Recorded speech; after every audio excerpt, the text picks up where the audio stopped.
constant news about mosques selling literature calling for the overthrow of British democracy, constant news about mosques calling for the murder of British Jews and homosexuals, the constant news about the subjugation of the British people and the imposition of a global Islamic caliphate.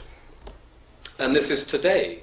What are we going to see in the future when the 18 to 40-year-old demographic is the one that's actually in power?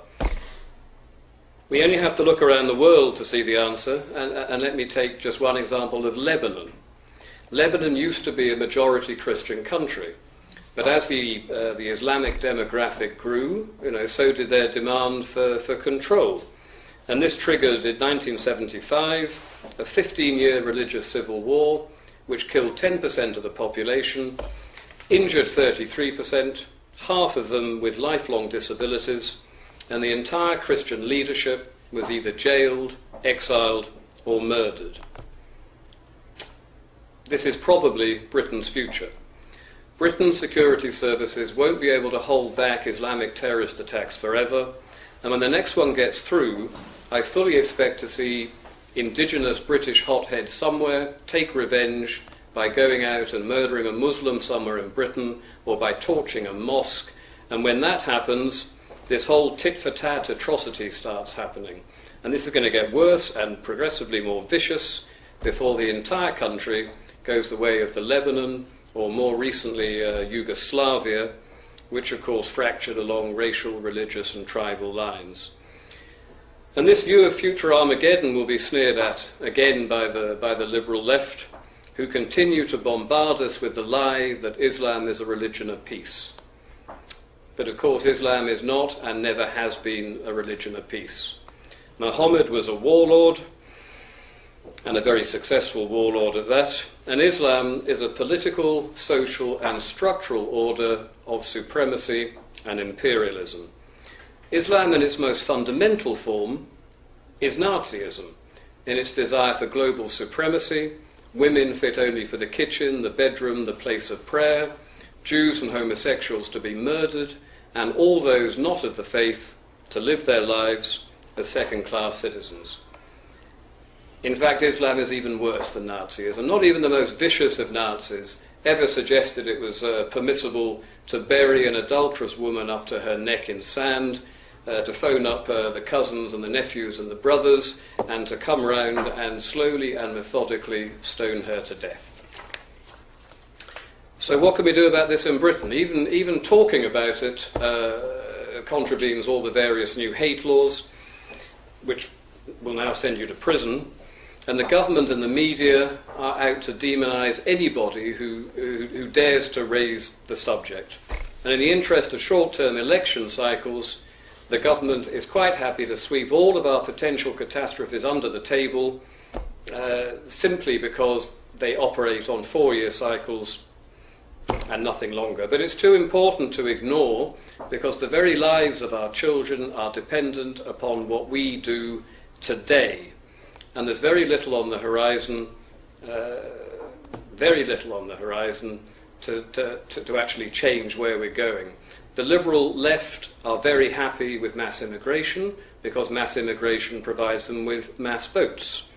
The Conservatives simply refuse to talk about it, or if they do, it's only to suggest that Islamic Turkey should join the European Union. And the one party that will talk about it, the British National Party, has quite rightly been sidelined in the eyes of decent British people, because they have a very bad history of genuine racial bigotry, and their leader is a Holocaust denier. So this leaves just one party in Britain at the moment that could possibly do something about it, which is the British Freedom Party, which I'm very proud to say I'm the chairman of. And we want to stop any further third world mass immigration, and we want to stop the Islamization of Britain. And we can do this by calling a halt to the building of any more mosques, by deporting all foreign-born terrorists and criminals, by refusing welfare payments to polygamous Muslims with large families, by closing down mosques found preaching violence and sedition, and by jailing imams who think it's all right to call for the murder of Jews and homosexuals. In short, to make it difficult for Muslims who wish us harm in Britain to remain living in our country. And I know it all sounds terribly unpleasant, but unless we do something like this, we are probably heading for a civil war that will make the breakup of Yugoslavia pale into insignificance. And we didn't make those colossal sacrifices between 1939 to 1945 in order, just a few decades later, to very meekly and abjectly surrender to a totalitarian ideology redolent of Islam itself. Now, we're not going to allow a 7th century doctrine of religious imperialism excuse me, and who view our innate sense of decency, morality and generosity simply as signs of Western weaknesses which they can seize and use against us. We're not going to allow Islam to take their slow, steady, incremental control of Great Britain without at least putting up some sort of resistance. And I hope, I really desperately hope that we're not too far gone yet, even if your Mark Stein has already written us off. But I'm going to close now by just asking that Canadians keep a close eye on what's happening in Europe, and particularly in Britain, and to call a halt today, right now, immediately, to any further expansion of Islamic ideology and demographic growth in Canada. Don't make the same mistakes that Britain has done, and you can see this. Now, I'm going to fight for Britain. I'm prepared to lay down my life for Britain, but there's no guarantee that we're going to win this. There's no guarantee that Europe's going to win this. And if we go, and if North America goes shortly thereafter, then this is the illusion of permanency.